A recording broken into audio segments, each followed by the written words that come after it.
Everyone, this is Nikita and welcome back to my channel mom to inspire. अभी बज रहा है सुबह के 4:30 और हम निकल चुके हैं अपनी रोड ट्रिप पर फ्रॉम बैंगलोर टू ऊटी। अगर आप बैंगलोर से कोई भी रोड ट्रिप प्लान कर रहे हो ना, तो सबसे इम्पोर्टेंट है टाइमिंग। अगर आप टाइमली बैंगलोर से निकल गए ना, तो आपका दिन भर जो आपके प्लान्स हैं वो सक्सेसफुली आप कंप्लीट कर पाओगे, थ्रू आउट जर्नी आप एंजॉय कर पाओगे। अदरवाइज तो आप बैंगलोर ट्रैफिक में फंस जाओगे और पूरा दिन भर के प्लान्स जो हैं वो आपके डिले होते चले जाएंगे। तो हमने तो अपने सारे अरेंजमेंट्स जो हैं वो नाइट में कर लिए थे। स्पेशली बच्चों के हिसाब से मैंने पूरी खाने पीने का सामान रख लिया था और पीछे सीट पे भी बिल्कुल बेड जैसा सेटअप कर दिया था हमने, ताकि वो सोते हुए आएंगे तो उन्हें सीधा हमें बेड से यहीं पर उन्हें सुलाना है, ताकि थोड़ी बहुत वो नींद अपनी जर्नी में कंप्लीट कर सके और थ्रू आउट जर्नी वो भी इंजॉय कर सके। और ये है हमारा नॉटी बच्चा जो सुबह से ही उठा हुआ है। मुझे नहीं लगता इसने रास्ते भर नैप भी ली है, इतना एक्साइटेड था वो इस रोड ट्रिप के लिए। रास्ते भर वो बहुत सारी बातें करता हुआ गया, कब पहुंचेंगे, कहाँ ब्रेक लेंगे, हम क्या क्या करेंगे वहां पहुंचकर, काफी सारी चीजें। अरे एक चीज मुझे बहुत ही अच्छी लगी, मतलब अर्ली मॉर्निंग आप देख रहे हो कि ट्रैफिक भी अच्छा खासा हो गया है बैंगलोर में। यहाँ की जनता मुझे लगता है सुबह से ही उठ जाती है। साउथ इंडिया में तो ये चीज मैंने देखी है। और सभी लोग आप देखोगे कि सिग्नल पर भी रुक रहे हैं बकायदा। मतलब ऐसा नहीं है कि गाड़ियां सामने नहीं दिख रही हैं तो सिग्नल तोड़ के ही आगे चले गए, नहीं, सब रेड लाइट पे रुक रहे हैं, अपने ग्रीन सिग्नल का वेट कर रहे हैं, तब गाड़ियां निकाल रहे हैं प्रॉपरली। तो ये देख के मुझे बहुत ही अच्छा लगा कि अपने आप ही ऐसा डिसिप्लिन है। और यहाँ होती हुई खूबसूरत सी सुबह, और अब हम पहुंच गए हैं Bangalore Mysore highway, that is NH 275 पे। बैंगलोर से जो ऊटी का डिस्टेंस है वो 275 किलोमीटर्स टू 300 किलोमीटर्स वेरी करता है, डिपेंडिंग अपॉन आप किस लोकेशन पे हो बैंगलोर के। Coconut trees.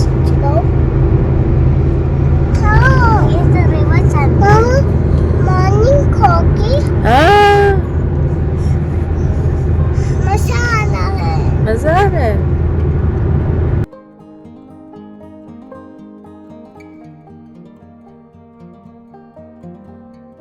और आगे बढ़ते ही हमें मिला बहुत सारा फॉग देखने को। देखो अब इतना ज्यादा कोहरा है कि गाड़ियां भी नहीं दिख रही हैं, तो यहाँ हम काफी स्लोली ड्राइव करते हुए आराम आराम से, और अंदर हमारे बच्चे एंजॉय करते हुए अपनी पुड़ियां। मतलब मुझे अपना बचपन याद आ गया कि हमारी मम्मी भी जब हम ट्रैवल करते थे तो कुछ ना कुछ घर से पुड़ी अचार रखती थी। सेम मैं माही विवान के साथ भी कुछ ना कुछ लेकर हमेशा चलती हूँ, बिकॉज वो घर का खाना ज्यादा प्रेफर करते हैं। और यहाँ माही की ड्राइंग बुक और कलर्स हम हमेशा साथ में रखते हैं उसके एंटरटेनमेंट के लिए। और ये खूबसूरत सा सनराइज देखने को भी मिल गया हमें। उसी के साथ हमने ब्रेक लिया। हार्डली हमें 20-25 मिनट्स लगे होंगे यहाँ पर। अच्छा, अब मैं आपको बताती हूँ कि बैंगलोर टू ऊटी पहुंचने के भी 2 रूट है। पहला जो रूट है जो हमने फॉलो किया था बैंगलोर, उसके बाद Mandya, then Mysore, Gundlupet and Bandipur, which is a tiger reserve and national park. Interesting बात यह है कि जैसे ही आप कर्नाटका की बॉर्डर क्रॉस करते हो, तमिलनाडु में एंटर होते हो, तो वहां सेम नेशनल पार्क का जो नाम है वो बदल कर रख दिया है Mudumalai tiger reserve national park. ये जो रूट मैंने आपको बताया first one, this is the fastest route. पर इस रूट में आपको एक स्टैंडर्ड हाईवे टोल्स मिलेंगे एंड जो रोड कंडीशंस है वो काफी अच्छी हैं।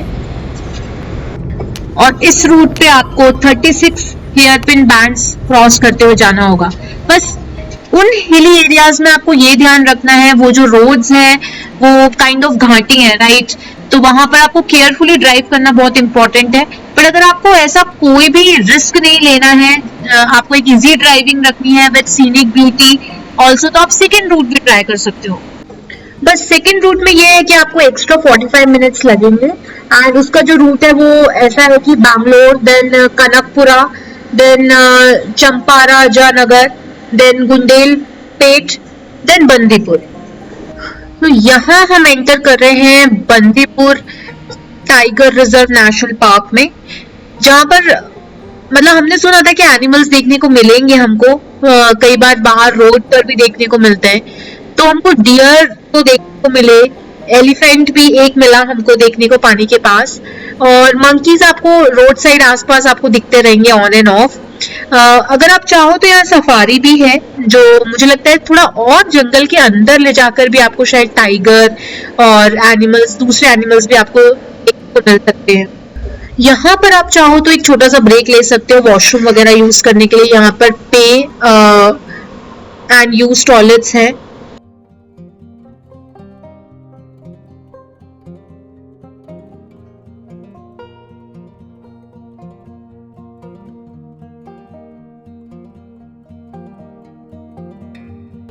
और यहाँ से हम तमिलनाडु में एंटर कर रहे हैं, जहां पर बंदीपुर टाइगर नेशनल पार्क का नाम है Mudumalai tiger reserve national park. और एक और इम्पोर्टेंट चीज कि यहाँ पर प्लास्टिक बिल्कुल भी अलाउ नहीं है, तो बीच बीच में वो आपको चेक भी कर सकते हैं, इवन आपकी बॉटल्स भी, कि आप प्लास्टिक की बॉटल्स तो कैरी नहीं कर रहे अपने साथ।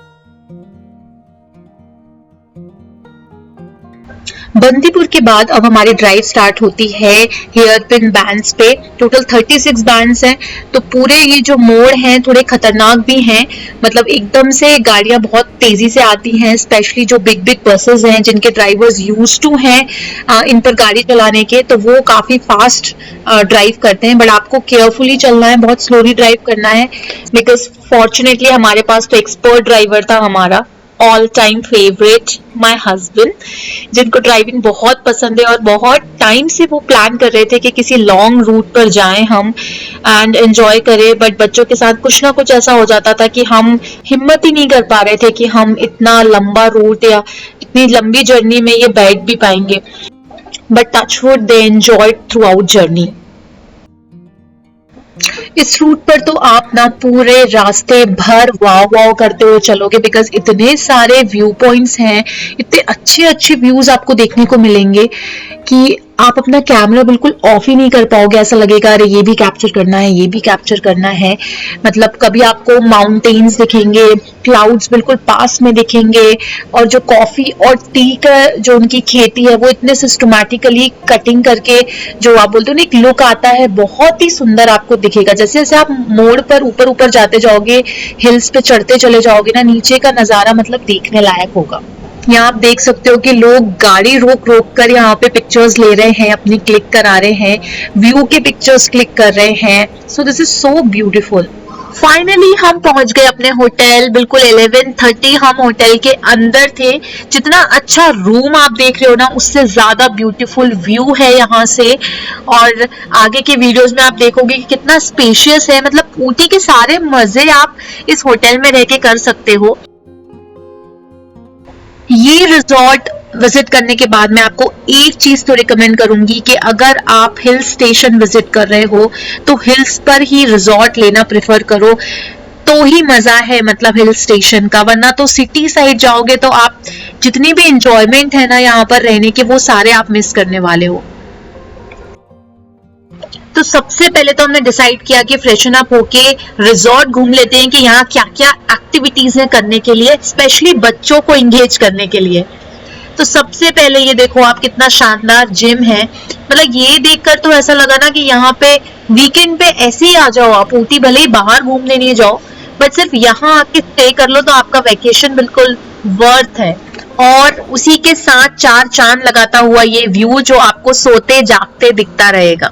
जिम से निकलते फिर हमने देखा कि यहाँ पे बॉनफायर का भी अरेंजमेंट है, जो इवनिंग में ये लोग स्टार्ट करते हैं। उसके लिए भी एक पर्टिकुलर इवेंट मैनेजर है जो काफी सारी आपको एक्टिविटीज कराएगा, गेम्स खिलाएगा, म्यूजिक एंड ऑल। काफी मतलब एंटरटेनिंग होने वाला है। Let's see. यहाँ से नीचे उतरते ही तो मजा आ गया। मतलब यहाँ एक साइड बॉनफायर है, एक साइड फन जोन है जहाँ पे बच्चों को करने के लिए बहुत सारी एक्टिविटीज है। ऊपर से ये व्यू ना, मतलब ये तो पूरे टाइम मैं बस वाव वाव करती रही। ये देखो आप, स्विंग्स हैं, स्लाइड्स हैं, बैडमिंटन के लिए आपको दिया हुआ है, एंड बच्चों को टेम्पोलिन है। ये जो आप छोटा सा कॉटेज टाइप का देख रहे हो ना, ब्लू कलर की जो शीट लगी हुई है, उसमें इवनिंग में ये लोग, जैसे होता है ना टपरी वाली चाय पीना है तो वैसा सर्व करते हैं with evening snacks.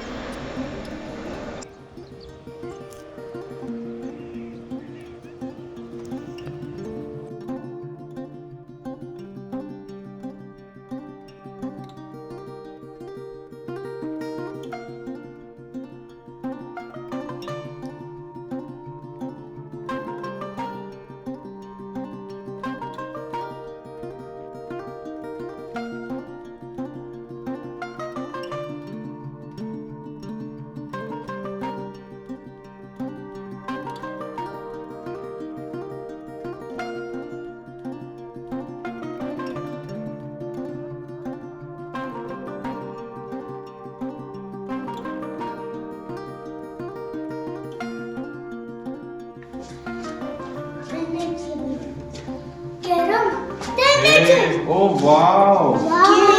Wow! This is like a school. Ah, it's like a school. Books. Books are there. Carol. Basketball is there. I want to go. Go inside. Take off your Crocs. Crocs उतारो. Crocs उतार के दो. Ball बाहर नहीं फेंकना, ठीक है?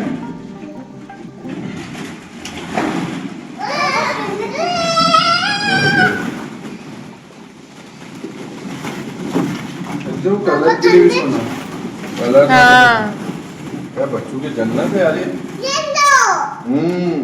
Onions. Yes, बच्चों की तो जन्नत है। Let's play the piano.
Task करवाएंगे। हाँ ठीक है ना। बास्केटबॉल 10 बास्केट डाल के आओ। वॉक करो उस पे। भैया क्या शानदार व्यू है यार। और इसमें देखो ना क्या हाँ मतलब अपन क्यों जाके घूमने।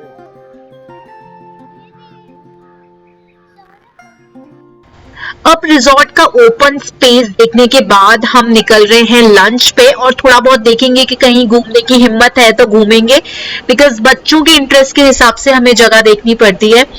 तो यहाँ पर आप देख रहे हो कितना ज्यादा स्पेस है। अभी तो हम आपको रिजॉर्ट के अंदर नहीं ले गए कि वहां क्या क्या एंटरटेनमेंट है, ये तो सब ओपन स्पेस पे इन्होंने एक्टिविटीज दे रखी है हमारे लिए, बच्चों के लिए।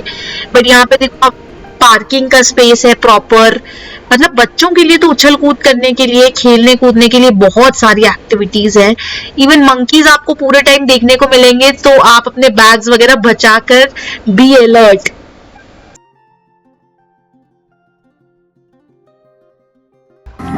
अब हम पहुंच चुके हैं अपनी खूबसूरत सी शाम सेलिब्रेट करने, जहां पर ठंडी ठंडी हवा चल रही है, अच्छी खासी ठंडी है और म्यूजिक भी है।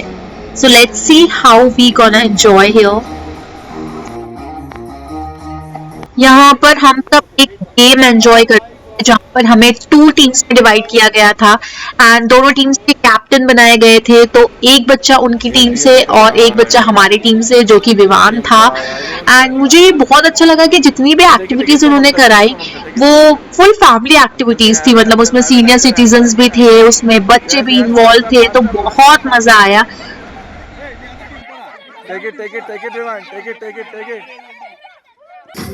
अब यहाँ पर दोनों कैप्टन्स अपनी अपनी टीम के लिए परफॉर्म करते हुए, जहाँ पर बहुत मजा आया।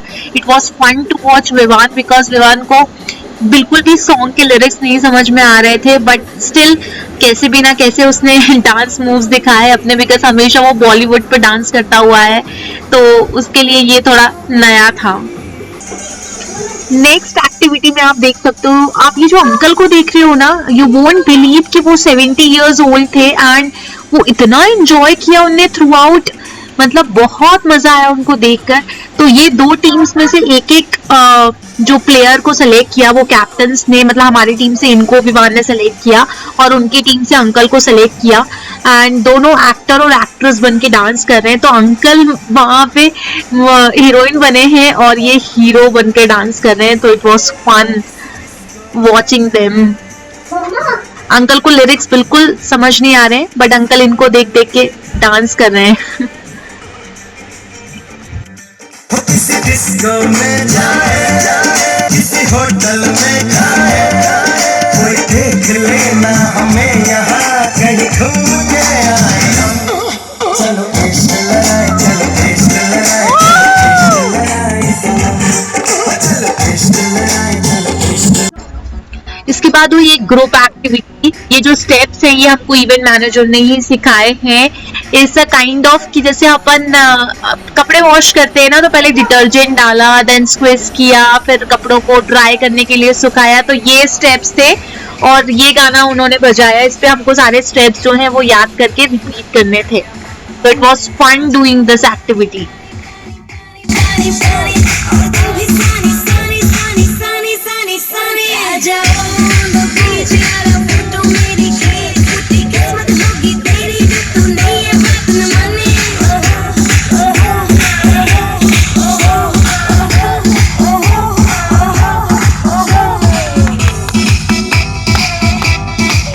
बॉनफायर एंजॉय करने के बाद हम पहुंच गए karaoke room. Guess who is the singer of the evening?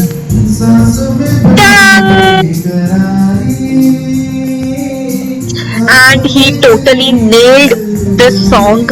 अभी तक आपने इनको सिर्फ डांस करते हुए देखा है, बट सिंगिंग का ये वाला वीडियो मैं सेपरेटली अपलोड करूंगी बहुत जल्दी।